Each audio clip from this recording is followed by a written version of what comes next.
Thank God this job exists. I know what I would have done. The skill set I is feel not the used. same way, man. Completely. What does people do? I don't know. Like my wife will tell me, my God, you love cars and bikes more than people, no? I was just thinking like, man, she's not totally off about it either.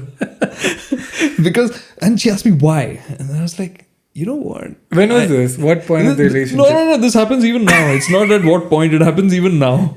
Because all my bikes have actually been bought by Vanita.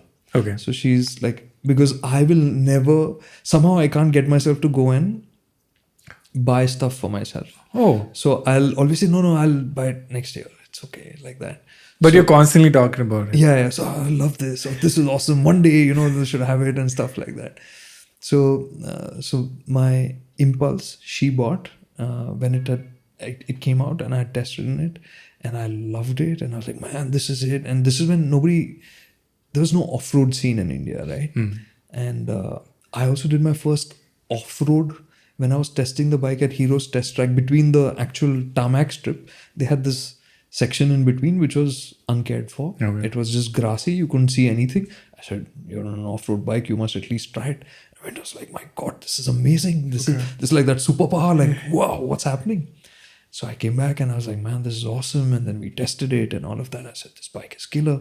And she said, enough. And she went and bought it. Right? And then it got to a point where she'd be like, Kartik, you're getting cranky. Please go ride and come. So every Sunday she'd say, please go ride and come back. Go for your 5-6 hour ride and come back. 5-6 hour ride. So I would leave at like 6 in the morning. So you're back by 11, 12, something like that. Awesome. So by then you are, and I'd really come back like, wow, man, I'm set for the week now. It's like literally you've got your hit. That's awesome. Done. Yeah. So Isn't it awesome you found your hit, like, which is, it doesn't derail your life? No, man. Like, genuinely, if you ask me, motorcycles, the one clear-cut advantage over cars is that they actually make you fitter. And it's not just mentally fitter. Mentally, it's going to happen because you have to stay alert.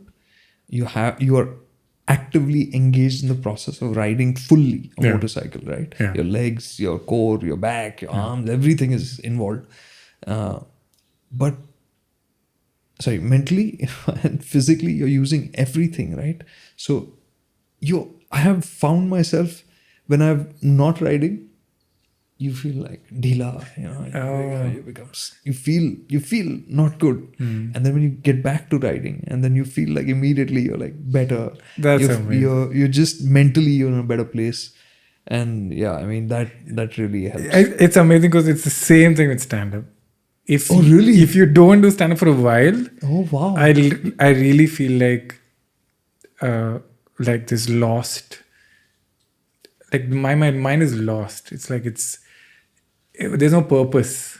And the moment I get on, when I go on stage, then you can really feel it tighten it up. Like the neurons are like, and then you take this observation and you explore it. Then you go next day. And the more regular you would stand up, the more like I feel like I'm observing everything now.